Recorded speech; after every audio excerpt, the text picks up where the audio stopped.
الحمدللہ والصلاة والسلام علی رسول اللہ وعلی آلہ وصحبہ ومن محترم بھائیو، السلام علیکم ورحمۃ اللہ وبرکاتہ۔ یہ سیرت نبوی کورس ہے جس کے پہلے کلاس میں ہم دل کی گہرائی سے آپ کا استقبال کرتے ہیں۔ یہ کورس 12 کلاسز پر مشتمل ہوگا۔ کورس ختم ہونے کے بعد ایگزام بھی ہوگا اور پاس ہونے والے بھائیوں اور بہنوں کو انشاءاللہ سرٹیفکیٹ بھی دیا جائے گا۔ یہ کورس بہت اہم ہے، بہت اہمیت رکھنے والا کورس ہے۔ اگر آپ ہمارے ساتھ رہیں گے اور 12 کلاسز اٹینڈ کریں گے تب آپ کو سمجھ میں آئے گا کہ یہ کورس کتنا زیادہ ہماری زندگی میں اہمیت رکھنے والا تھا۔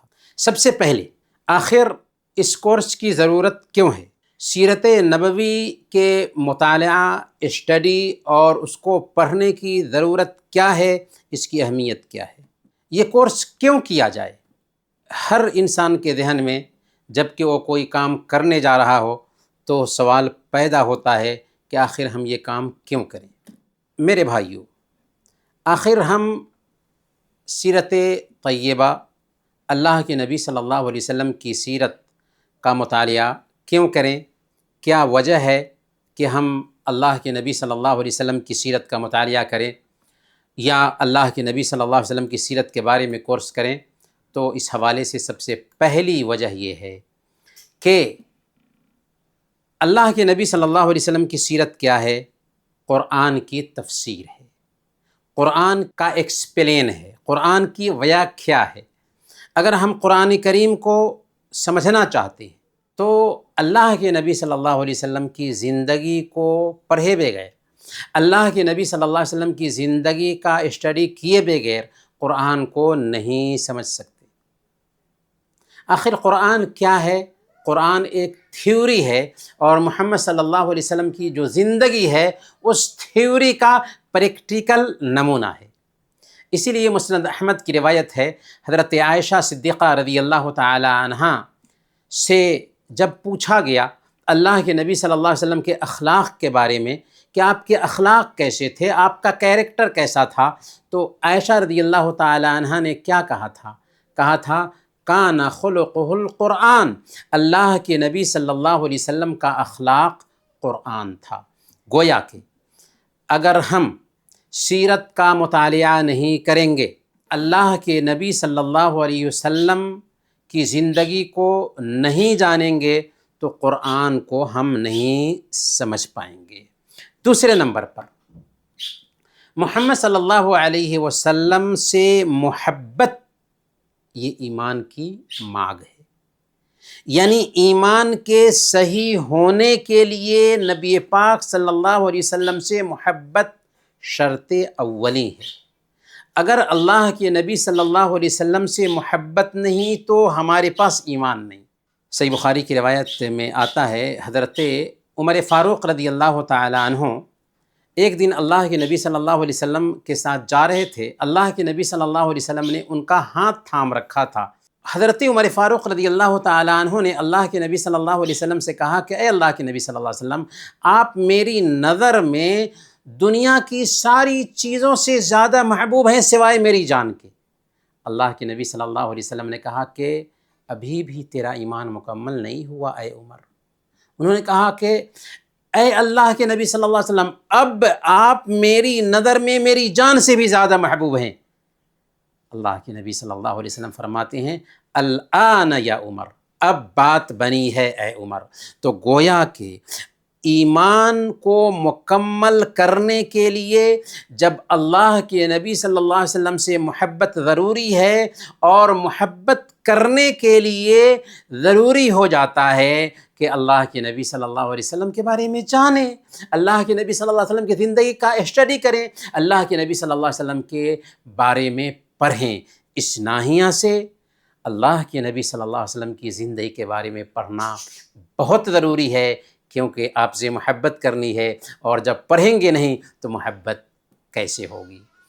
تیسرے نمبر پر اللہ کے نبی صلی اللہ علیہ وسلم کیا ہے؟ اصل میں اللہ کے نبی صلی اللہ علیہ وسلم ہم سب کے لیے بلکہ پوری انسانیت کے لیے رول ماڈل ہیں۔ اگر کسی سے پوچھا جائے کہ تمہارا رول ماڈل کون ہے، تو اس سیرت کی جانکاری نہ ہونے کی وجہ سے وہ بولے گا کہ میرے ٹیچر میرے رول ماڈل ہیں، میرے باپ میرے رول ماڈل ہیں، میرا فلاں میرا رول ماڈل ہے۔ غلط ہے۔ رول ماڈل اگر صحیح معنوں میں کوئی ہو سکتا ہے تو محمد الرسول اللہ صلی اللہ علیہ وسلم کی زندگی۔ اللہ تعالیٰ نے فرمایا لقد کان لکم فی رسول اللہ اسوۃ حسنہ، تمہارے لیے پیارے نبی صلی اللہ علیہ وسلم کی زندگی میں بہترین نمونہ ہے۔ گویا کہ اس دھرتی پر اگر کوئی رول ماڈل ہو سکتا ہے، اور آپ سے اگر پوچھا جائے کہ آپ کا رول ماڈل کون ہے، آپ کے لیے آدرش کون ہے، آپ کے لیے آئیڈیل کون ہے، تو آپ کا صرف ایک جواب ہونا چاہیے، اور وہ ہے کہ محمد صلی اللہ علیہ وسلم۔ محمد صلی اللہ علیہ وسلم کے جیسے انسان نہ اس دھرتی پر پیدا ہوا اور نہ قیامت کے دن تک پیدا ہو سکتا ہے، جنہوں نے ساری اچھائیوں کو اپنے اندر اتار لیا تھا اور ساری برائیوں سے خود کو دور رکھا تھا۔ اسی لیے امریکہ میں ایک کتاب چھپتی ہے دی 100، مائیکل ایچ ہارٹ کی۔ اس کتاب میں اس نے پوری دنیا پر اثر ڈالنے والے لوگوں کی زندگی جمع کی ہے، لیکن تعجب کی بات یہ ہے کہ وہ کرسچن ہونے کے باوجود پوری دنیا میں سب سے زیادہ اثر ڈالنے والی 100 شخصیات میں سے پہلے نمبر پر محمد صلی اللہ علیہ وسلم کو رکھا، اور وہ لکھتا ہے کہ میرا محمد صلی اللہ علیہ وسلم کا چوائس کرنا تاکہ ان کو دنیا کے 100 لوگوں کی بااثر شخصیات میں پہلے نمبر پر رکھوں، پڑھنے والوں کو تعجب میں ڈال سکتا ہے، لیکن محمد صلی اللہ علیہ وسلم ہی ایک ایسے انسان ہیں جو آخری حد تک کامیاب رہے، دنیاوی سطح پر بھی اور دینی سطح پر بھی۔ تو اس ناحیہ سے اگر کوئی رول ماڈل ہو سکتا ہے ہم سب کے لیے تو وہ محمد صلی اللہ علیہ وسلم ہیں۔ اس لیے محمد صلی اللہ علیہ وسلم کی زندگی کا اسٹڈی کرنا ضروری ہے، محمد صلی اللہ علیہ وسلم کی زندگی کے بارے میں کورس کرنا ضروری ہے، محمد صلی اللہ علیہ وسلم کی زندگی کے بارے میں پڑھنا ضروری ہے۔ چوتھے نمبر پر اس لیے بھی محمد صلی اللہ علیہ وسلم کی زندگی کے بارے میں جاننا ضروری ہے کہ محمد صلی اللہ علیہ وسلم کون ہیں۔ محمد صلی اللہ علیہ وسلم کی جو زندگی ہے ایک ترازو ہے جس پر ہم اپنے عملوں کو تول کر کے دیکھ سکتے ہیں کہ آیا ہمارا یہ عمل صحیح ہے یا صحیح نہیں ہے۔ عمل کی قبولیت کی کتنی شرطیں ہوتی ہیں؟ 2 شرطیں۔ اخلاص یعنی صرف اسے اللہ کے لیے انجام دیں، اور دوسرے نمبر پر متابعت یعنی نبی صلی اللہ علیہ وسلم کے طریقے کے مطابق اسے انجام دیں۔ تو اگر وہ عمل صرف اللہ کے لیے کرتے ہیں لیکن پیارے نبی صلی اللہ علیہ وسلم کا اس میں طریقہ نہیں پایا گیا، تو چاہے کتنا ہی اچھا عمل کیوں نہ ہو اسے ہمارے چہرے پر مار دیا جائے گا۔ تو محمد صلی اللہ علیہ وسلم کی زندگی کیا ہے؟ ایک ترازو ہے جس پر ہم اپنے عملوں کو تول کر کے دیکھ سکتے ہیں کہ آیا میرا یہ عمل مقبول ہوگا یا نہیں ہوگا۔ اور ظاہر سی بات ہے کہ جب پیارے نبی صلی اللہ علیہ وسلم کی زندگی کا مطالعہ نہیں کریں گے تو کیسے ہم جان پائیں گے کہ ہمارا عمل پیارے نبی صلی اللہ علیہ وسلم کے طریقے کے مطابق ہے۔ 5ویں نمبر پر اسلامی احکام کو سمجھنا ہمارے لیے ضروری ہے۔ نماز پڑھنا ضروری ہے، روزہ رکھنا ضروری ہے، حج کرنا ضروری ہے، زکوٰۃ دینا ضروری ہے، اور دوسرے جو بھی اسلام کے کام ہیں ان کو اپنی زندگی میں اتارنا ضروری ہے۔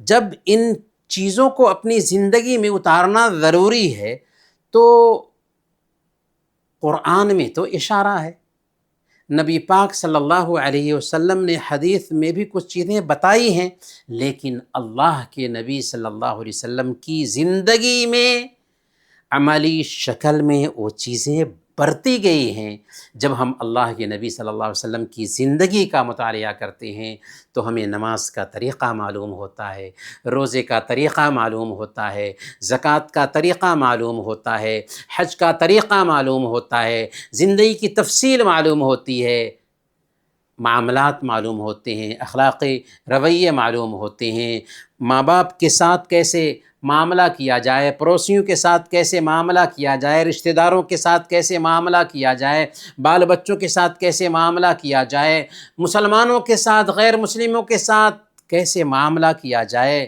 کیسے کاروبار کیا جائے، کیسے سیاست کی جائے، کیسے راجنیتی کی جائے، ساری چیزوں کا طریقہ ہم اللہ کے نبی صلی اللہ علیہ وسلم کی زندگی سے سیکھتے ہیں۔ تو اس ناحیہ سے پیارے نبی صلی اللہ علیہ وسلم کی زندگی کے بارے میں جاننا بہت ضروری ہے۔ اور آج جو ہے نا انسان بہت سارے مسائل میں الجھا ہوا ہے، مسائل ہی مسائل ہیں، اور انسانیت ان مسائل کا حل ڈھونڈ نہیں پا رہی۔ اللہ کے نبی صلی اللہ علیہ وسلم کی زندگی کا جب ہم اسٹڈی کرتے ہیں تو وہ الجھے ہوئے مسائل جن سے انسانیت آج دو چار ہے، آسانی سے اور بہت ہی مناسب طریقے سے حل ہو جاتے ہیں۔ اللہ کے نبی صلی اللہ علیہ وسلم کی زندگی میں سارے ہمارے الجھے ہوئے مسائل کا حل ہے۔ آپ نے برنارڈ شاہ کا نام سنا ہوگا۔ جارج برنارڈ شاہ لکھتا ہے کہ اگر آج محمد صاحب ہوتے اور دنیا جن جن مسائل سے دوچار ہے ان مسائل کو دیکھتے تو وہ منٹوں میں وہ سارے مسائل کو حل کر دیتے۔ محمد صلی اللہ علیہ وسلم انسانیت کے مکتی داتا ہیں۔ جی ہاں، اللہ کے نبی صلی اللہ علیہ وسلم کی تعلیمات میں ایسے مسائل کے حل پائے جاتے ہیں، انسانیت کو ان مسائل کا حل سمجھ میں نہیں آتا، لیکن اسلام میں اور محمد صلی اللہ علیہ وسلم کی زندگی میں ان سارے مسائل کا حل پایا جاتا ہے۔ تو گویا کہ اللہ کے نبی صلی اللہ علیہ وسلم کی زندگی کا جب ہم اسٹڈی کرتے ہیں تو اس کا فائدہ ہی فائدہ ہمیں ملتا ہے۔ خلاصہ اگر ہم کرنا چاہیں تو 3 باتوں میں اللہ کے نبی صلی اللہ علیہ وسلم کی زندگی کے مطالعے کا خلاصہ کر سکتے ہیں کہ ہمیں اللہ کے نبی صلی اللہ علیہ وسلم کی زندگی کا اسٹڈی کرنے سے کیا فائدہ حاصل ہوتا ہے۔ سب سے پہلے نمبر پر اس کی وجہ سے ہمارا ایمان مضبوط ہوتا ہے۔ جی ہاں، ہمارا ایمان مضبوط ہوتا ہے۔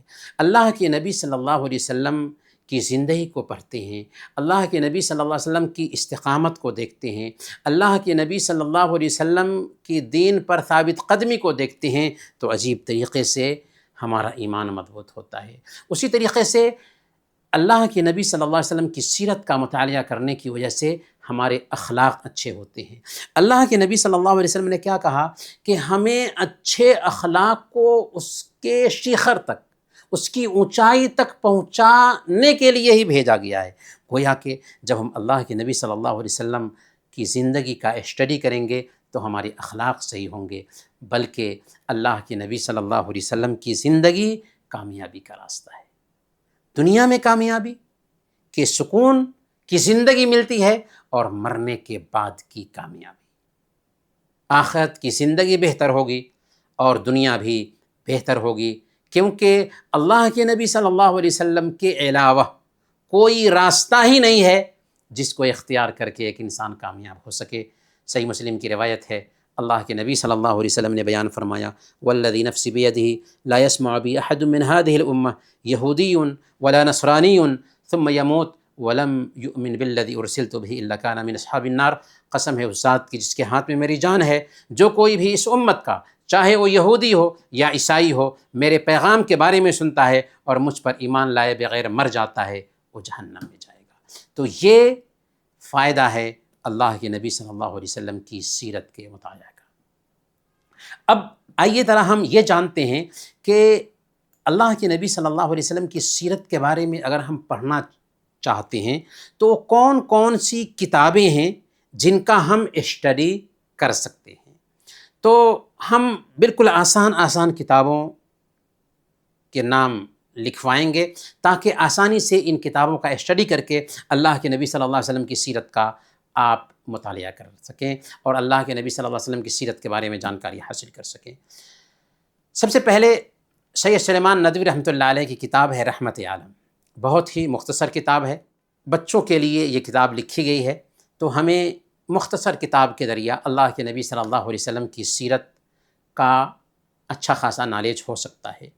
اسی طریقے سے بالکل چھوٹی کتاب ہے، قاضی سلیمان منصور پوری رحمۃ اللہ علیہ کی کتاب ہے مہر نبوت۔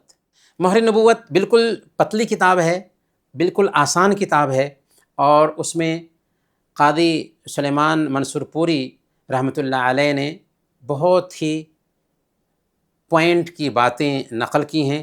اگر اس کتاب کو پڑھتے ہیں تو اللہ کے نبی صلی اللہ علیہ وسلم کی سیرت کے بارے میں بہت کچھ جان لیں گے۔ اور مولانا صفی الرحمن مبارک پوری رحمۃ اللہ علیہ کی ایک مختصر کتاب ہے تجلیات نبوت۔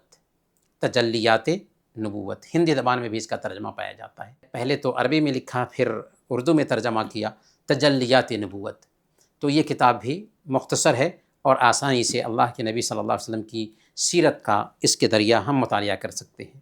تفصیلی کتابوں میں قاضی سلیمان منصور پوری صاحب کی رحمت للعالمین ہے، یہ تفصیلی کتاب ہے۔ اسی طریقے سے بہت مشہور ایک کتاب ہے الرحیق المختوم۔ الرحیق المختوم مولانا صفی الرحمن مبارک پوری رحمۃ اللہ علیہ کی یہ کتاب ہے جو تفصیلی کتاب ہے۔ اور ایک کتاب ہے ڈاکٹر محمد لقمان السلفی رحمہ اللہ کی الصادق الامین۔ ڈاکٹر محمد لقمان السلفی رحمہ اللہ کی یہ کتاب ہے، اور ڈاکٹر مہدی رزق اللہ کی 2 جلدوں پر مشتمل ایک کتاب ہے جسے دارالسلام والوں نے چھاپا ہے، اردو زبان میں ترجمہ کرا کر کے، سیرت نبوی کے نام سے، جس میں صحیح احادیث کو ہی صحیح سند سے جو اللہ کے نبی صلی اللہ علیہ وسلم کی سیرت ہے اس سیرت کو بیان کرنے کا اہتمام کیا گیا ہے۔ تو یہ کتابیں ہیں جو اللہ کے نبی صلی اللہ علیہ وسلم کی سیرت کو بیان کرتی ہیں۔ اب چلیں، ہم صرف یہ نہیں کہ اللہ کے نبی صلی اللہ علیہ وسلم کی سیرت کے بارے میں سن لیں اور بس نہیں، بلکہ ہم آپ سے سوالات بھی کریں گے۔ دوسرے حصے کی طرف چلیں، اس سے پہلے ہم آپ سے کچھ سوالات کریں گے اور ہمیں آپ جواب بھی دیجیے گا۔ تو سب سے پہلا سوال ہے، سیرت نبوی صلی اللہ علیہ وسلم کو قرآن مجید کی عملی تفسیر کیوں کہا جاتا ہے؟ یعنی سیرت نبوی، اللہ کے نبی صلی اللہ علیہ وسلم کی سیرت، قرآن کریم کا پریکٹیکل نمونہ کیسے ہے؟ کون بتائیں گے؟ السلام علیکم ورحمۃ اللہ وبرکاتہ۔ وعلیکم السلام ورحمۃ اللہ۔ اللہ کے نبی صلی اللہ علیہ وسلم کے بارے میں عائشہ صدیقہ رضی اللہ عنہا سے حدیث ثابت ہے، کیا وہ فرماتی ہے کہ آپ صلی اللہ علیہ وسلم چلتا پھرتا قرآن؟ جی ہاں، بہت اچھا، بہت اچھا۔ یعنی اللہ کے نبی صلی اللہ علیہ وسلم کی زندگی کو دیکھتے ہیں تو آپ کی زندگی قرآن کا ترجمہ دکھائی دیتی ہے، چلتا پھرتا قرآن دکھائی دیتی ہے آپ کی زندگی۔ تو اس ناحیہ سے اللہ کے نبی صلی اللہ علیہ وسلم کو اگر پڑھتے ہیں تو قرآن کا ترجمہ ہم پڑھ رہے ہیں۔ سیرت کا اسٹڈی اللہ کے نبی صلی اللہ علیہ وسلم سے محبت کو کیسے مضبوط کرتا ہے؟ اس لیے کہ اللہ کے نبی صلی اللہ علیہ وسلم سے محبت کرنا ضروری ہے، اور جب اللہ کے نبی صلی اللہ علیہ وسلم کے بارے میں جانیں گے ہی نہیں تو کیسے محبت آئے گی؟ تو اس ناحیہ سے جب ہم اللہ کے نبی صلی اللہ علیہ وسلم کی زندگی کے بارے میں جانیں گے تو آسانی سے اللہ کے نبی صلی اللہ علیہ وسلم سے محبت کر پائیں گے۔ تیسرا سوال، ہمارے لیے رول ماڈل کون ہونا چاہیے اور کیوں؟ حصہ لیجئے، جواب دیجئے، صرف سننا نہیں۔ محمد صلی اللہ علیہ وسلم۔ محمد صلی اللہ علیہ وسلم۔ کیوں؟ اس لیے کہ پوری دنیا میں محمد صلی اللہ علیہ وسلم ہی ایک ایسے انسان ہیں جو مکمل ہیں، مکمل خوبیوں والے ہیں اور ہر طرح کی کمی سے دور ہیں۔ ورنہ کوئی انسان ایک فیلڈ میں کامیاب دکھے گا تو دوسرے فیلڈ میں ناکام دکھے گا، کسی ایک میدان میں اس کی حالت اچھی دکھے گی تو دوسرے میدان میں اس کے اندر کمی دکھائی دے گی، لیکن محمد صلی اللہ علیہ وسلم ایک ایسے انسان ہیں جو ہر فیلڈ میں کامیاب دکھائی دیتے ہیں۔ اچھا، اللہ کے نبی صلی اللہ علیہ وسلم کی زندگی کو پڑھنے کا کیا فائدہ ہے؟ کیا فائدہ حاصل ہوتا ہے اس سے؟ جی کون بتائیں گے؟ السلام علیکم۔ وعلیکم السلام ورحمۃ اللہ بیٹا۔ جی اللہ کے نبی صلی اللہ علیہ وسلم کی زندگی کو پڑھنے کا کیا فائدہ ملتا ہے ہم کو بیٹا؟ دین کے راستے پہ چلنا۔ ہاں بہت اچھا، ماشاء اللہ۔ نام کیا ہے آپ کا؟ جویریہ یاس۔ ماشاء اللہ، بہت خوب، بہت اچھا۔ یعنی دین کے راستے پر چلنا آسان ہو جاتا ہے، اچھا فائدہ ہے۔ اسی طریقے سے ایمان میں پختگی آتی ہے، اخلاق اچھے ہوتے ہیں، کامیابی کا راستہ ملتا ہے۔ اچھا، سیرت کی کئی کتابوں کے نام ہم نے بتائے ہیں، ان میں سے 2 کتابوں کے نام بتائیں۔ رحمت عالم، رحمت عالم، مہر نبوت۔ مہر نبوت، بہت اچھا، ماشاء اللہ، بہت خوب، بہت خوب۔ اب ہم چلتے ہیں آگے کی طرف۔ نبوت کی تاریخ ایک عظیم سفر۔ جس طرح ایک انجینئر کوئی الیکٹرانک سامان بناتا ہے تو اس کے استعمال کرنے کا طریقہ بھی بتاتا ہے، بالکل ویسے ہی اللہ رب العالمین نے انسانوں کو پیدا کیا تو انسانوں کو کیسے زندگی گزارنا تھا، زندگی گزارنے کا طریقہ بھی بتایا۔ یہ طریقہ کیسے بتایا؟ ظاہر سی بات ہے کہ سب سے پہلے اس دھرتی پر انسانوں کے ایک جوڑا کو بسایا جن کو آدم اور حوا کہتے ہیں۔ انہیں دونوں میاں بیوی سے انسانیت کی شروعات ہوتی ہے۔ ہندو مذہب کی کتابوں میں انہیں منو اور شتروپا کہا جاتا ہے۔ عیسائیوں اور یہودیوں کے ہاں ایڈم اور ایو ان کو کہا جاتا ہے، اور قرآن نے آدم اور حوا ان کا نام بتایا ہے۔ حضرت آدم علیہ السلام کو اللہ تعالیٰ نے جب پیدا کیا تو انہیں چیزوں کے نام بتا دیے اور فرشتوں پر فضیلت عطا فرمائی، اور فرشتوں کو کہا کہ آدم علیہ السلام کو سجدہ کریں۔ یہ سجدہ جو تھا یہ رسپیکٹ کا سجدہ تھا، یعنی اللہ تعالیٰ کے حکم سے تھا، اور آدم علیہ السلام کی شریعت میں رسپیکٹ کا سجدہ جائز تھا، لیکن ہماری شریعت میں تعظیمی سجدہ، رسپیکٹ کا سجدہ بھی حرام ہے، ناجائز ہے۔ یعنی اگر کوئی آدمی یہ کہے کہ نہیں میں عبادت کے طور پر فلاں کے سامنے نہیں جھکتا بلکہ رسپیکٹ کے طور پر جھکتا ہوں، یہ بھی حرام ہے، یہ بھی ناجائز ہے۔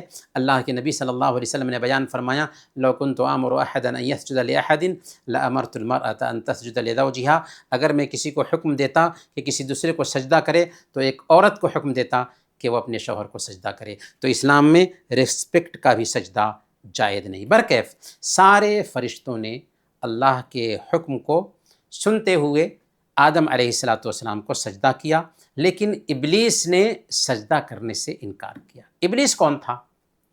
ابلیس فرشتوں میں سے نہیں تھا، کان من الجن، قرآن نے کہا کہ وہ جنوں میں سے تھا، فرشتوں کے ساتھ رہتا تھا، اس لیے سجدہ کا حکم اس کو بھی ملا اور اس حکم میں وہ بھی شامل ہو گیا۔ لیکن ابلیس نے سجدہ کیا نہیں، اس نے کہا کہ مجھے آگ سے بنایا گیا ہے، آدم کو مٹی سے بنایا گیا ہے، میں کیوں سجدہ کروں؟ نافرمانی کی، جس کی وجہ سے ابلیس دھتکارا گیا۔ جب دھتکارا گیا تو اللہ تعالیٰ نے کیا کہا ابلیس سے کہ اب تم دھتکارے گئے ہو، اب تم ہماری نظر سے گر چکے ہو۔ تو ابلیس نے اللہ سے ریکویسٹ کیا رب انذرنی الی یوم یبعثون، کہ اے اللہ مجھے قیامت کے دن تک مہلت دے، یعنی زندگی دے۔ چنانچہ اللہ تعالیٰ نے ابلیس کو قیامت کے دن تک زندگی دے دی۔ ابلیس آج بھی زندہ ہے اور لوگوں کو گمراہ کرنے میں لگا ہوا ہے۔ یہ ابلیسی چال ہے کہ دنیا کی بڑی تعداد آج بھی اللہ کے دین سے دور ہے۔ ابلیس کی یہ پلاننگ ہے جس کی وجہ سے ایسا چل رہا ہے، اور اس نے قسم کھائی کہ اے اللہ ہم تیرے بندوں کو گمراہ کریں گے اور اکثر لوگوں کو شکر گزار نہیں پائے گا، اور اپنی پلاننگ میں ابلیس کامیاب ہے۔ لیکن اللہ نے کہا تھا کہ جو میرے نیک بندے ہوں گے وہ تیرے جال میں نہیں پھنسیں گے۔ برکیف شیطان کو موقع مل گیا، آدم علیہ الصلاۃ والسلام کی اولاد کو گمراہ کرنے کا۔ چنانچہ شیطان اور ابلیس موقع پاتے ہی آدم علیہ الصلاۃ والسلام کے پیچھے لگ گیا۔ آدم علیہ الصلاۃ والسلام کو جب اللہ تعالیٰ نے پیدا کیا تو ان کی بیوی کو بھی ان کی پچھلی کی ہڈی سے پیدا کیا اور ان دونوں کو جنت میں بسایا۔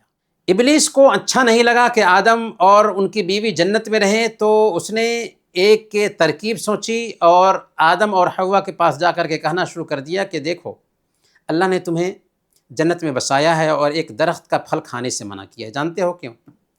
اس لیے منع کیا ہے کہ ایسا نہ ہو کہ تم جنت کے ہمیشہ ہمیش کے لیے باسی بن جاؤ۔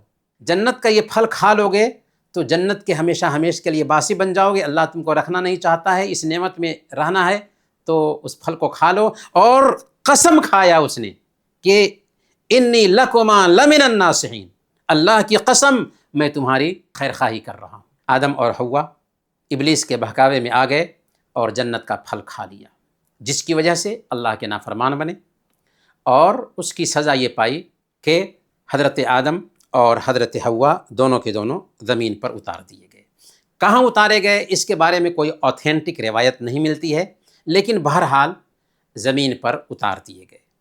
حضرت آدم علیہ الصلاۃ والسلام پہلے انسان بھی تھے اور پہلے نبی بھی تھے۔ انہوں نے اپنی اولاد کو صرف ایک اللہ کی عبادت کی طرف بلایا تھا اور ایک اللہ کی عبادت کی طرف دعوت دی تھی۔ آدم علیہ الصلاۃ والسلام کی اولاد ایک دن اور 2 دن نہیں بلکہ 10 سینچری تک، 10 صدیوں تک ایک اللہ کی پوجا کرتی رہی۔ 10 صدیاں گزر گئیں، حضرت نوح علیہ السلام کا زمانہ آتا ہے تو ان کی قوم میں 5 نیک لوگ تھے، ود، سواع، یغوث، یعوق اور نصر۔ یہ نیک لوگ تھے۔ ان نیک لوگوں کی شان میں غلو کرنے کی وجہ سے اس دھرتی پر سب سے پہلے شرک شروع ہوا۔ گویا کہ اگر ہم آپ سے پوچھیں کہ توحید پہلے ہے یا شرک، تو آپ کا جواب ہوگا کہ توحید پہلے ہے۔ آدم علیہ الصلاۃ والسلام کی اولاد 10 سینچری تک، 10 شتابدی تک ایک اللہ کی عبادت کرتی رہتی ہے۔ شروع میں اسلام ہی تھا اور کوئی دھرم نہیں تھا، لیکن 5 نیک لوگوں کی شان میں غلو کرنے کی وجہ سے شرک پھیلا۔ شرک کی شروعات کیسے ہوئی؟ صحیح بخاری کی یہ روایت ہے۔ حضرت ابن عباس رضی اللہ تعالیٰ عنہ بیان فرماتے ہیں، ود، سواع، یغوث، یعوق اور نصر کے بارے میں اسماء و رجال صالحین من قوم نوح، کہ یہ قوم نوح کے نیک لوگوں کے نام ہیں، یعنی بزرگ لوگ تھے۔ آج بزرگوں کے نام پر جیسے درگاہ بنا کر کے اس پر چادر چڑھا دیا جاتا ہے اور وہاں پر جا کر کے لوگ مانگتے ہیں، ویسے ہی دراصل بزرگوں کی شان میں غلو کرنے کے نتیجہ میں شرک پھیلا پہلے۔ تو صحیح بخاری کی روایت کہتی ہے کہ فلما ہلکوا اوحى الشیطان الی قومہم، جب یہ نیک لوگ ود، سواع، یغوث، یعوق اور نصر دنیا سے گزر گئے تو ان سے محبت کرنے والے، ان سے عقیدت رکھنے والے لوگوں کے پاس شیطان نے آ کر کے کہا، ان کے من میں یہ بات ڈالی کہ یہ تو نیک لوگ گزر گئے، اب تم ان کو بھول جاؤ گے، تمہارے اندر کیسے جذبہ رہے دین کا، اس کے لیے بہتر ہے کہ ان کے اسٹیچو بنا لو اور اپنی مجلسوں میں ان کو سجا کر رکھو، تاکہ ان کو دیکھو گے تو تمہارے اندر بھی عبادت کا شوق پیدا ہوگا۔ تو انہوں نے یہی کہا ان انصبوا الی مجالسہم التی کانوا یجلسون انصابا، تو اس طریقے سے کیا ہوگا کہ تم ان کو دیکھو گے، تمہارے اندر عبادت کا شوق پیدا ہوگا۔ وَسَمُّوهَا بِأَسْمَائِهِمْ، اور ان اسٹیچو کا نام ان کے ناموں سے رکھ دو۔ فَفَعَلُوا، چنانچہ ان لوگوں نے شیطانی بہکاوے میں آ کر کے اسٹیچو بنایا اور اپنی مجلسوں میں سجا دیا، لیکن وہ جانتے تھے کہ ان کے اندر ایسی طاقت نہیں ہے کہ یہ نفع اور نقصان کا اختیار رکھیں۔ فَلَمْ تُعْبَدْ حَتَّى إِذَا هَلَكَ أُولَئِكَ وَتَنَسَّخَ الْعِلْمُ عُبِدَتْ، انہوں نے ان معبودوں کی پوجا نہیں کی تھی، انہوں نے ان بزرگوں کی پوجا نہیں کی تھی، بلکہ وہ ان کا رسپیکٹ کرتے تھے، سمان کرتے تھے، لیکن جب وہ گزر گئے، ان کی اولاد آئی، علم میں کمی آئی، تو شیطان ان کے پاس آ کر کے کیا سمجھایا کہ ارے تمہارے باپ دادا جو تھے ان کے پاس آتے تھے، پریشانی میں ان سے مانگتے تھے اور ان کے ملا کرتا تھا۔ اس طریقے سے شرک شروع ہو گیا۔ تو یہ رہا شرک کے شروع ہونے کا قصہ۔ جب شرک شروع ہوا تو اللہ تعالیٰ نے حضرت نوح علیہ السلام کو نبی بنا کر بھیجا۔ حضرت نوح علیہ السلام لوگوں کو 950 سال تک ایک اللہ کی طرف بلاتے رہے۔ کتنے سال؟ 950 سال تک لوگوں کو ایک اللہ کی طرف بلاتے رہے۔ جب حضرت نوح علیہ السلام کی بات لوگوں نے قبول نہیں کیا اور بہت کم لوگوں نے اسلام قبول کیا، تو تھک ہار کر کے حضرت نوح علیہ السلام نے اللہ سے شکوہ کیا، تو اللہ تعالیٰ نے کہا کہ کشتی بناؤ۔ اس کشتی پر حضرت نوح علیہ السلام نے اپنے ماننے والوں کو سوار کر لیا، اور پھر اللہ تعالیٰ نے ایسا طوفان بھیجا کہ اس طوفان کی وجہ سے سب تباہ ہو گئے، بچے وہی جو کشتی میں سوار تھے۔ میرے بھائیوں، اللہ تعالیٰ نے حضرت نوح علیہ السلام کے بعد بھی انسانوں کو صحیح راستہ دکھانے کے لیے ہر زمانے میں پاکیزہ اور کرانتیکاری لوگوں کو نبی اور رسول بنا کر کے بھیجا۔ فرشتوں کے ذریعہ ان کے اوپر وحی اتاری۔ یہ نبی اور رسول ہر جگہ پر آئے، ہر دور میں آئے، ہر قوم میں آئے۔ قرآن کہتا ہے سورہ فاطر آیت نمبر 24، وَإِن مِّنْ أُمَّةٍ إِلَّا خَلَا فِيهَا نَذِيرٌ، کہ کوئی ایسی قوم نہیں گزری جس میں کوئی نہ کوئی ڈرانے والا، خبردار کرنے والا، سچیت کرنے والا نہ آیا ہو۔ انبیاء جو تھے وہ عام انسان ہوتے تھے، ان میں خدائی کوئی صفت نہیں ہوتی تھی، ایشوریہ گن ان کے اندر نہیں ہوتا تھا۔ وہ اپنی قوم میں اخلاقی اعتبار سے اور ذہنی اعتبار سے بہت ہی اونچا پایا کے ہوتے تھے۔ انہوں نے انسانوں کو صرف یہی کہا کہ انسانوں، اس پیشانی کو صرف ایک رب کے سامنے جھکاؤ، ایک اللہ کی عبادت کرو، ایک اللہ کے بندے بن جاؤ، اور سب نے اپنی اپنی قوم کو اسی اسلام کی طرف دعوت دیا جو دین لے کر سب سے پہلے انسان اور پہلے نبی آدم علیہ السلام آئے تھے۔ اب یہاں پر ایک سوال پیدا ہوتا ہے کہ آخر اللہ تعالیٰ نے ہر قوم میں الگ الگ نبی کیوں بھیجا؟ آخری نبی محمد صلی اللہ علیہ وسلم کو شروع ہی انسانیت میں بھیج دیتے، یا اللہ تعالیٰ آدم علیہ السلام پہ ہی آخری پیغام بھیج دیتا اور کہہ دیتا کہ یہی پیغام قیامت کے دن تک آنے والے سارے انسانوں کے لیے۔ کیا ایسا ممکن تھا؟ نہیں، ممکن نہیں تھا۔ کیوں؟ اس لیے کہ پہلے نمبر پر انسان جو ہے الگ الگ خانوں میں بٹا ہوا تھا، الگ الگ جگہوں پر پھیلا ہوا تھا، اور ایک ملک کا دوسرے ملک سے کنیکشن نہیں تھا، دوسری زبانوں کو سیکھنے کا چلن نہیں تھا، یاتایات کے سادھن بھی نہیں تھے، آمد و رفت کے ذرائع بھی میسر نہیں تھے۔ اس لیے ضرورت تھی کہ ہر ملک میں، ہر قوم میں، ہر جگہ پر انبیاء بھیجے جائیں تاکہ ان کی زبان میں، ان کی جگہ پر لوگوں کی رہنمائی ہو سکے۔ اگر ایک ہی میسیج آتا تو اس میسنجر کا ہر زبان کو جاننا مشکل تھا، ہر جگہ پر پہنچنا مشکل تھا۔ اس لیے اللہ تعالیٰ کی چاہت ہوئی کہ ہر جگہ پر، ہر علاقے میں اور ہر قوم میں الگ الگ انبیاء آئیں۔ دوسری جو وجہ ہے کہ انسان کی جو ترقی ہوئی ہے ویسے ہی ہوئی ہے جیسے ایک بچے کی بدھی میں ترقی ہوتی ہے، کہ بچہ چھوٹا ہوتا ہے، پھر سیانہ ہوتا ہے، پھر جوانی کی عمر کو پہنچتا ہے، پھر بڑھاپے کی عمر کو ایک انسان پہنچ جاتا ہے۔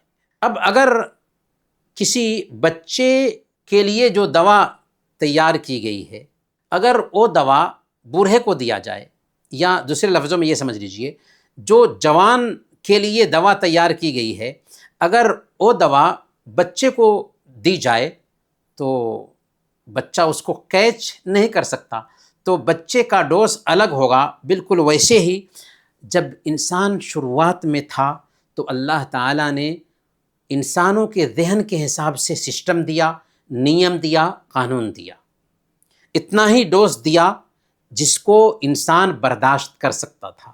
لیکن جب انسان اپنی جوانی کو پہنچ گیا، جب اپنی پوری جوانی کو آ گئی دنیا جہاں کے واسطے ایک آخری پیام آیا، اور یہ کب ہو سکا؟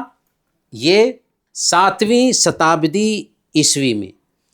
7ویں شتابدی عیسوی میں حالات ایسے ہو گئے تھے کہ ایک ملک کا دوسرے ملک سے تعلق بننے لگا تھا، دوسری زبانوں کو سیکھنے کا چلن عام ہو گیا تھا، اور یاتایات کے سادن بھی ٹھیک ہو گئے تھے، اور اسی طریقے سے ایک ملک کا دوسرے ملک سے کنٹیکٹ بھی بننے لگا تھا، یہاں تک کہ پہلے وہ دوری جو لوگوں کے بیچ پائی جاتی تھی دھیرے دھیرے کم ہوتی گئی، یہاں تک کہ آسانی ہو گئی کہ سارے انسانوں کے لیے ایک ہی میسیج اور ایک ہی پیغام بھیجا جائے۔ اب سوال یہ ہے کہ اللہ کے نبی صلی اللہ علیہ وسلم جب پیغام لے کر آتے ہیں انسانوں کے بیچ مکہ کی دھرتی پر، تو اس وقت سماج کا کیا حال تھا، کس حالت کو پہنچ چکی تھی دنیا، اس کو بھی جاننا بہت ضروری ہے۔ سب سے پہلے اگر ہم عربوں کو دیکھیں تو مکہ جہاں پر حضرت ابراہیم علیہ السلام نے اللہ تعالیٰ کی عبادت کے لیے ایک گھر بنایا تھا جس کو آج ہم خانہ کعبہ کے نام سے جانتے ہیں، وہاں بت پرستی عام ہو چکی تھی۔ جزیرے عرب میں خاص طور پر مکہ میں سب سے پہلے بتوں کو لانے والا کون تھا؟ عمر بن لحی الخدائی، یہ پہلا انسان ہے جو مکہ میں بتوں کو لا کر کے سجاتا ہے۔ اس سے پہلے مکہ کے لوگ ابراہیم علیہ السلام کے دین پر تھے، دین حنیف پر تھے، لیکن قریش کا سردار عمر بن لحی الخدائی جاتا ہے سیریا، اور سیریا سے لوٹ کر کے جب آتا ہے تو وہ اپنے ساتھ حبل نام کا ایک بت لے کر آتا ہے۔ سیریا میں اس نے دیکھا کہ سیریا تو نبیوں کی دھرتی تھی اور وہاں پہ مورتی کی پوجا ہو رہی ہے، تو اس نے سوچا کہ اس کے اندر ضرور کچھ شکتی ہوگی، چنانچہ حبل نام کی ایک مورتی لے کر کے آیا اور اس نے کعبہ میں سجا دیا، اور دھیرے دھیرے لوگوں نے مورتی کی پوجا شروع کر دی، یہاں تک کہ کعبہ میں 360 مورتیاں رکھ دی گئیں۔ اس کے ساتھ ساتھ اگر ہم دیکھیں تو زمانے جاہلیت میں عرب سماج کا جو حال تھا وہ بہت ہی برا تھا۔ صحیح بخاری کی روایت ہے، حضرت ابو رجا العطاردی رحمۃ اللہ علیہ کہتے ہیں کہ ہم زمانے جاہلیت میں پوجا کے لیے کوئی پتھر نہ پاتے تو مٹی کا ایک ڈھیر ہی بنا لیتے تھے، پھر ایک بکری لاتے اور اس ڈھیر پر بکری کا دودھ دہتے اور اس کے ارد گرد چکر لگاتے تھے، یعنی پوجا کرتے تھے۔ عربوں میں بدفعلی کا بھی بہت زیادہ رواج تھا، برا فعل لیتے تھے، پرندے کو بھگاتے، اگر دائیں جانب نکلتا تو سفر کرتے، بائیں جانب اڑتا تو سفر سے رک جاتے تھے۔ وہ جوتشیوں کے بھی شکار تھے، جوتشیوں کے پاس میں جاتے تھے اور اپنی قسمت کے بارے میں جانکاری لیتے تھے۔ اللہ کے نبی صلی اللہ علیہ وسلم نے کیا فرمایا؟ من اتی کاہنا او عرافا فصدقہ بما یقول فقد کفر بما انزل علی محمد، جو آدمی کسی کاہن یا نجومی کے پاس میں آتا ہے اور اس کی بات کی تصدیق کرتا ہے، گویا کہ اس نے محمد صلی اللہ علیہ وسلم پر اتاری گئی شریعت کا انکار کیا۔ اور صحیح مسلم کی روایت ہے، اللہ کے نبی صلی اللہ علیہ وسلم بیان فرماتے ہیں، من اتی کاہنا او عرافا فسألہ عن شیء لم تقبل له صلاة 40 لیلہ، جو آدمی کسی کاہن یا نجومی کے پاس آتا ہے اور صرف پوچھتا ہے تو 40 دن تک اس کی نماز قبول نہیں ہوتی۔ اس کا مطلب یہ نہیں کہ 40 دن تک اس کے لیے نماز پڑھنا ضروری نہیں، نماز پڑھنا تو ضروری ہے، لیکن نماز کا ثواب نہیں ملے گا صرف اس لیے کہ وہ جوتش یا کاہن کے پاس جا کر کے پوچھا ہے۔ عربوں کی اجتماعی حالت دیکھیں گے تو یہ بھی ابتر تھی، بے حیائی عام تھی، وہاں بدکاری عام تھی، زناکاری عام تھی، ان کی شادیوں میں بھی الگ الگ طریقے تھے۔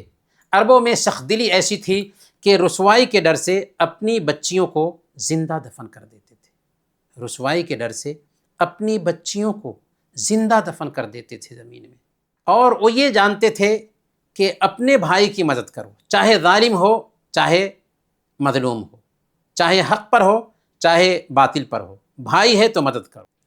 ہندوستان کی طرف اگر آئیں گے تو آپ کو پتہ چلے گا کہ ہندوستان میں بھی لوگوں کو 4 بھاگوں میں بانٹ دیا گیا تھا، برہمن، چھتری، ویش اور شودر۔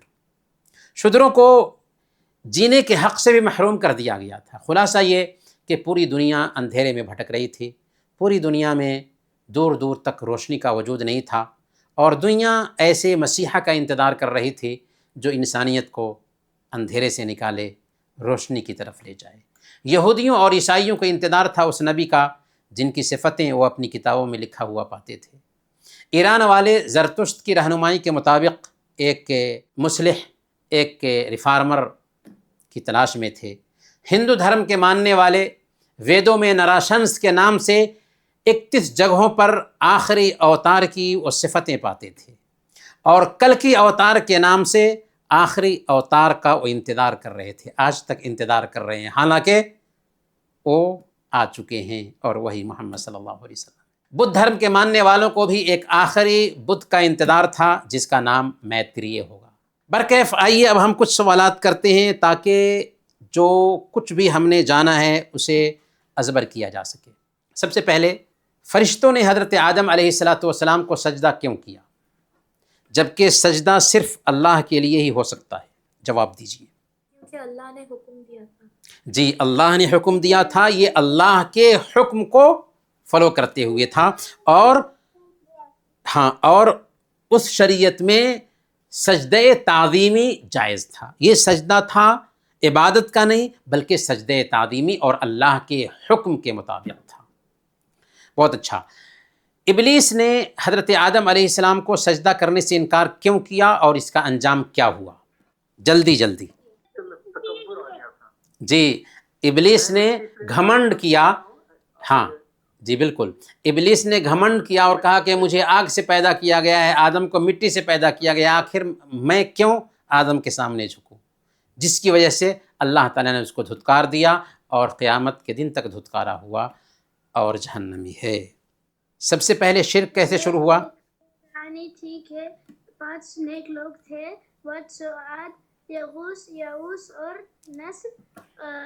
تو شیطان نے کہا کہ یہ آپ کے مجلسوں میں سجا رکھیے، لیکن بات یہ بولا ہے کہ اسے عبادت مت کیجیے اس کا۔ جی جی، پھر بعد میں جب وہ اس کی اولاد گزری تو نئی اولاد آئی تو شیطان نے، ہاں بہت اچھا جواب، صحیح ہے۔ نبی صلی اللہ علیہ وسلم سے پہلے ہر قوم کے لیے الگ الگ نبی کیوں بھیجے جاتے تھے؟ یعنی اللہ تعالیٰ نے آخری نبی محمد صلی اللہ علیہ وسلم کو ایک ہی مرتبہ کیوں نہیں اتار دیا؟ اتنے سارے نبیوں کو کیوں بھیجا؟ اس لیے یہ سلسلہ ہی چلانا تھا اللہ تعالیٰ کو کہ آنے والا جو محمد صلی اللہ علیہ وسلم تک آدم علیہ السلام کا اولاد میں سے یہ ان کو بھیجنا تھا، نبی کریم صلی اللہ علیہ وسلم کے نبی بنا کر کے آخری رسول پورے ترین ہر کے لیے، ہر چیز کے لیے وہ تو بھیجنا تھا، لیکن حکمت کیا تھی؟ کیوں اللہ تعالیٰ کو کیا ضرورت تھی کہ اتنے سارے نبیوں کو بھیجے؟ ایک ہی نبی کیوں نہیں بھیج دیا آدم علیہ السلام کے زمانے میں ہی؟ سب سے پہلے ہم نے کہا کہ ایک ملک کا دوسرے ملک سے تعلق نہیں تھا، دوسری زبانوں کو سیکھنے کا چلن نہیں تھا، یاتایات کے سادھن نہیں تھے، تو اس لیے ضرورت تھی کہ ہر زبان میں نبی آئے، ہر قوم میں نبی آئے، ہر جگہ پر نبی آئے، ٹھیک ہے نا؟ لیکن جب 7ویں شتابدی عیسوی میں ایک ملک کا دوسرے ملک سے تعلق بننے لگا، دوسری زبانوں کو سیکھنے کا چلن عام ہو گیا، یاتایات کے سادھن، آمد و رفت کے ذرائع بھی میسر ہو گئے، تو اللہ تعالیٰ نے الگ الگ نبیوں کو بھیجنے کا سلسلہ ختم کیا اور آخری نبی محمد صلی اللہ علیہ وسلم کو مکہ کی دھرتی پر بھیجا۔ یاد رہے گا؟ بہت اچھا، سب سے پہلے مکہ میں شرک کیسے پھیلا؟ کس نے شرک پھیلایا؟ عمر بن لحی الخدائی وہ پہلا شخص ہے جو سیریا گیا، وہاں سے حبل نام کی ایک مورتی لایا اور کعبہ میں لٹکا دیا، اور اس کے بعد مورتی کی پوجا شروع ہو گئی، ورنہ اس سے پہلے کعبہ میں ایک اللہ کی عبادت ہوتی تھی، لوگ ابراہیمی دین پر تھے۔ چلیں اب تیسرے درس کے حصے کی طرف چلتے ہیں، اور یہ ہے آخری نبی مکہ میں ہی کیوں بھیجے گئے؟ پہلے پوائنٹ میں ہم یہ جانیں گے، یعنی اللہ تعالیٰ نے آخری نبی کو بھیجنے کے لیے مکہ کا ہی چوائس کیوں کیا؟ کسی اور دھرتی کا چوائس کیوں نہیں کیا؟ تو اس کا جواب یہ ہے کہ آج جغرافیائی تحقیق یہ ثابت کرتی ہے کہ مکہ مکرمہ پوری دنیا کے سینٹر میں ہے، پوری دنیا کے بیچ و بیچ ہے۔ اس تحقیق کا سہرا، اس تحقیق کا کریڈٹ ایک مسلمان ویگیانک، ایک مسلمان سائنٹسٹ ڈاکٹر حسین کمال الدین کے سر جاتا ہے۔ سن 1977 عیسوی میں ڈاکٹر حسین کمال الدین نے قبلہ کی سمت کی تعین کے لیے اس نے ایک کیمپس تیار کیا، اس کے بعد ایک جغرافیائی نقشہ تیار کر کے تحقیق شروع کی۔ ابتدائی تحقیق میں ہی جب اس نے پہلی لکیر کھینچا اور اس پر 5 بر اعظموں کا نقشہ بنایا تو غیر شعوری طور پر اس کے سامنے یہ تحقیق آئی کہ مکہ مکرمہ پوری دنیا کے بیچ میں واقع ہے۔ اور ظاہر سی بات ہے کہ جب مکہ پوری دنیا کے بیچ میں واقع ہے تو آخری میسیج جو تمام دنیا والوں کے لیے تھا اس کا سینٹر میں آنا مناسب تھا، تاکہ پورا پچھم اتر دکھن ہر طرف آسانی سے یہ میسیج پھیل سکے۔ دوسری بات یہ کہ عرب ہر طرح کی برائیوں میں لت پت تھے، اس کے باوجود ان کے اندر بہت ساری خوبیاں بھی تھیں۔ وہ بہادر تھے، وہ نڈر تھے، وہ سخی اور داتا تھے۔ ان کے اندر سخاوت ایسی پائی جاتی تھی کہ اگر ان کے پاس کوئی مہمان آتا اور کھلانے کے لیے کچھ بھی نہ ہوتا تو اس سواری کو ہی ذبح کر دیتے تھے جس پر وہ سواری کیا کرتے تھے، مہمان کے ستکار کے لیے، مہمان کی تعظیم کے لیے۔ اور وہ وعدہ کے بڑے پکے تھے، جو بول دیتے وہ بات پتھر کی لکیر ثابت ہوتی تھی، کبھی وعدہ خلافی نہیں کرتے تھے۔ ان کے اندر خودداری بھی بہت بڑی تھی، عزت نفس ان کے اندر کوٹ کوٹ کر پائی جاتی تھی، اور عالمی میسیج کے لیے ایسے ہی لوگوں کی ضرورت تھی۔ چنانچہ اللہ کے نبی صلی اللہ علیہ وسلم کو اللہ تعالیٰ نے جو ساتھی دیا یہ بھی چنے ہوئے لوگ تھے۔ جیسے اللہ نے آخری نبی کا چوائس کیا ویسے ہی آخری نبی کے ساتھیوں کا بھی چوائس کیا۔ ایسے لوگ دھرتی پر نہ پیدا ہوئے اور نہ قیامت کے دن تک پیدا ہو سکتے ہیں۔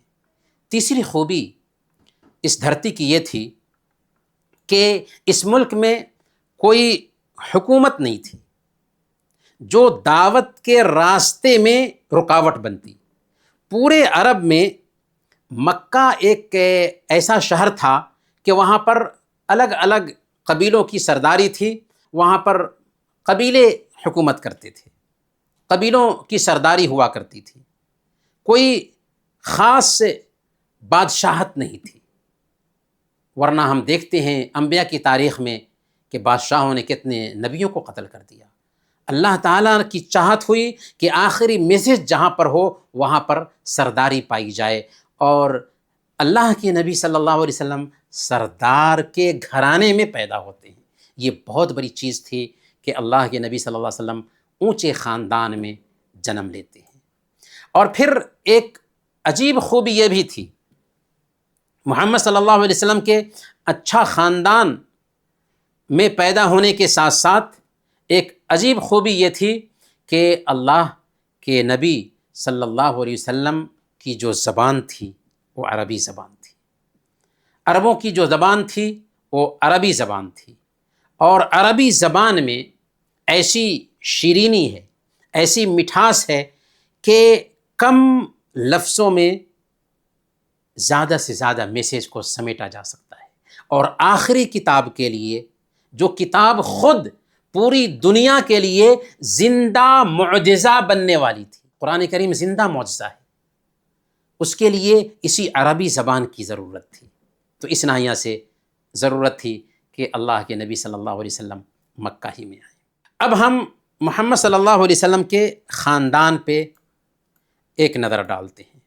محمد صلی اللہ علیہ وسلم کا جو خاندان ہے اس کی نسبت حضرت ابراہیم علیہ السلام کی طرف ہے، یعنی ابراہیم علیہ السلام کے ایک بیٹے تھے اسماعیل علیہ السلام۔ اسماعیل علیہ السلام کی اولاد میں سے محمد صلی اللہ علیہ وسلم آتے ہیں، کیونکہ ابراہیم علیہ السلام نے حضرت اسماعیل علیہ السلام کو ان کی ماں ہاجرہ علیہ السلام کے ساتھ مکہ کی دھرتی پر بسایا تھا۔ آپ نے وہ قصہ سنا ہوگا کہ جب بسایا تو کھانے پینے کی چیزیں ختم ہو گئیں تو اللہ تعالیٰ نے زمزم جاری کیا تھا اسماعیل علیہ السلام اور ہاجرہ علیہ السلام کی پیاس بجھانے کے لیے، بھوک مٹانے کے لیے۔ پھر اللہ کے حکم سے حضرت ابراہیم اور حضرت اسماعیل علیہ السلام نے وہیں پر خانہ کعبہ بنایا تھا، جسے صرف ایک اللہ کی عبادت کے لیے دونوں نے بنایا تھا۔ گویا کہ خانہ کعبہ ایک اللہ کی عبادت کے لیے بنایا گیا تھا، مورتی بعد میں اس میں سجائی گئی۔ اسماعیل علیہ السلام کی اولاد مکہ میں اور اس کے آس پاس پھیلنے لگی.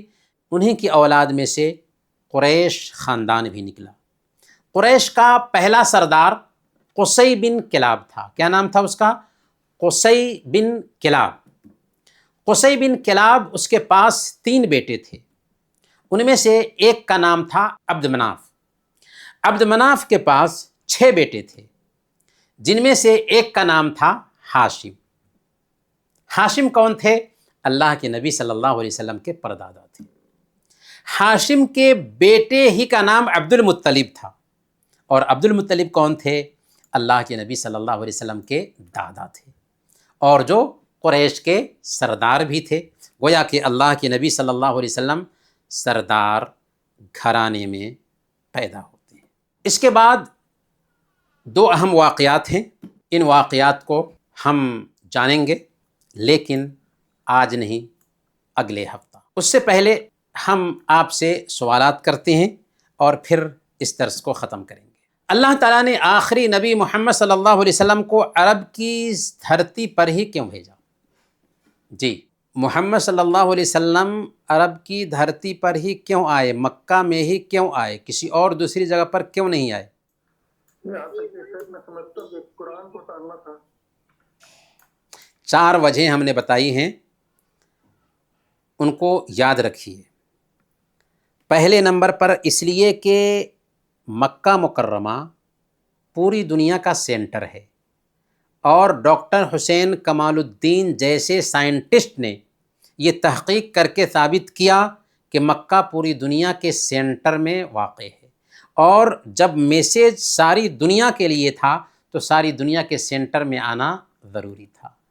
دوسری بات یہ کہ عرب بہت ساری خرابیوں کے باوجود بہادر تھے، نڈر تھے، سخی تھے، داتا تھے.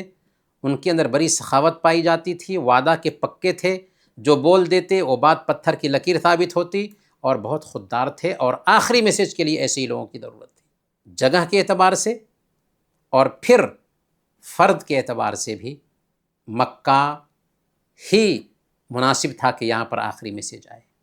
اور حکومت کے اعتبار سے بھی دیکھیں تو مکہ کی دھرتی بہت مناسب تھی کہ یہاں پر قبیلوں کی سرداری تھی. کوئی بادشاہ نہیں تھا کہ فوراً اٹھ کر کے اس میسیج کے خلاف آواز اٹھاتا. اور چوتھی جو اہم خوبی ہے وہ یہ ہے کہ ان کی زبان عربی تھی، جس کے اندر شیرینی پائی جاتی ہے، مٹھاس پائی جاتی ہے. کم لفظوں میں زیادہ سے زیادہ میسیج کو سمو لینے والی زبان ہے. اور آخری معجزہ کے لیے، زندہ معجزہ کے لیے، قرآن کریم کے لیے ایسی ہی زبان کی ضرورت تھی. یہ 4 بنیادی بات ہے جس کو ہمیں دھیان میں رکھنا چاہیے کہ آخر کس وجہ سے آخری نبی محمد صلی اللہ علیہ وسلم کو مکہ ہی میں بھیجا گیا. بھائیوں اور بہنوں، مجھے بہت خوشی ہے کہ آپ لوگوں نے اس کلاس میں اب تک ہمارے ساتھ وقت دیا. آپ سے گزارش ہے کہ اس کورس میں رجسٹریشن کر لیجئے. یہ کورس جیسا کہ ہم نے بتایا کہ 12 کلاسز پر مشتمل ہوگا، اور کورس ختم ہونے کے بعد انشاءاللہ ایگزام ہوگا، اور پھر سرٹیفکیٹ بھی دیا جائے گا IPC کی طرف سے. تو آپ سب رجسٹریشن کر لیں. اگر آپ کے پاس لنک نہیں ہے تو ہم لنک بھیج دیں گے، رجسٹریشن کریں. جو بھائی ہمیں سن رہے ہیں، ہمارا نمبر ہے تو ہم سے رابطہ کر کے لنک لے سکتے ہیں اور رجسٹریشن کر لیں، تاکہ فائدہ ہو آپ کو. بعد میں بھی آپ کو سرٹیفکیٹ مل جائے گا، اور ہم ایک جذبہ بھی پائیں گے سیکھنے کا. تو انہی باتوں کے ساتھ ہم اپنی بات ختم کرتے ہیں، اور اللہ تعالیٰ سے دعا کرتے ہیں کہ اللہ تعالیٰ ہم سب کو جو کچھ بھی ہم نے سنا ہے ان کو یاد کرنے اور ان کو اپنی زندگی میں اتارنے کی توفیق عطا فرمائیں. آمین. وصلی اللہ علی نبینا محمد وعلی آلہ وصحبہ اجمعین.